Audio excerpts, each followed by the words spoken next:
Hello mga babs! Welcome back to Dory's Vlog. For today's video is free diving in Mual Bual. I am a non-swimmer at sa gustong mag-try ng free diving na katulad ko na di marunong lumangoy, yung advice ko po is much better mag-intro muna po kayo bago kayo mag-try na kayo lang.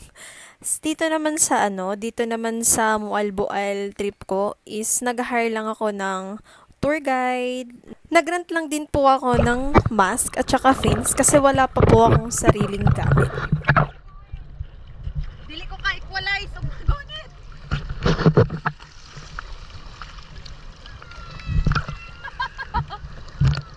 Basin kalimot ko ginhawa. Di man jud dapat ko ginhawa.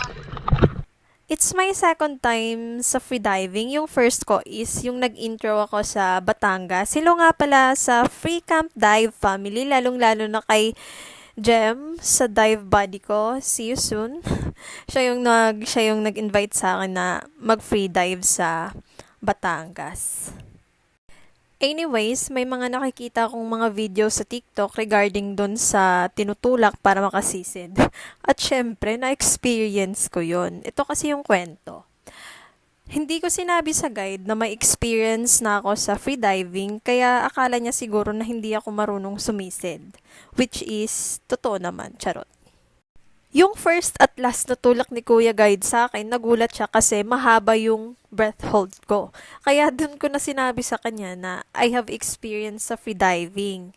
Hinayaan na ako ni Kuya Guide na sumisid on my own at mas komportable talaga mga bebs pag alam natin yung proper ways sa freediving kasi hindi advisable at hindi siya safe yung tulak.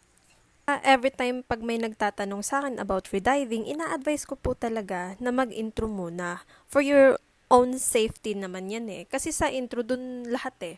Dun lahat yung knowledge about freediving.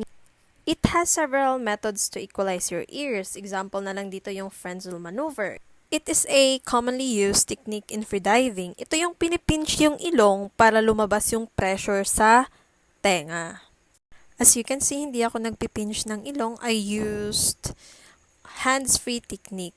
Mas komportable ako dito eh. At itong time na to, hindi ako makasisid ng malalim kasi nilalagnat ako nung time na yan. Kaya hanggang dyan lang ako.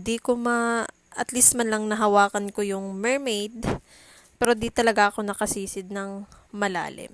Gusto Kuya Guide na hindi talaga nagsawa kaka-video sa akin kasi 3 oras na kami yan nagda-dive eh. First, pumunta muna kami doon sa Sardines at saka dito sa Mermaid. Kumbaga yung distance lang naman is siguro mga 10 minutes lang. Kaya ito, solong-solo ko yung Mermaid statue. Ako lang yung mag-isa.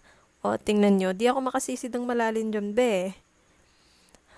Thank you for watching mga bebs. See you sa next freediving journey ko at sa iba ko pang vlogs.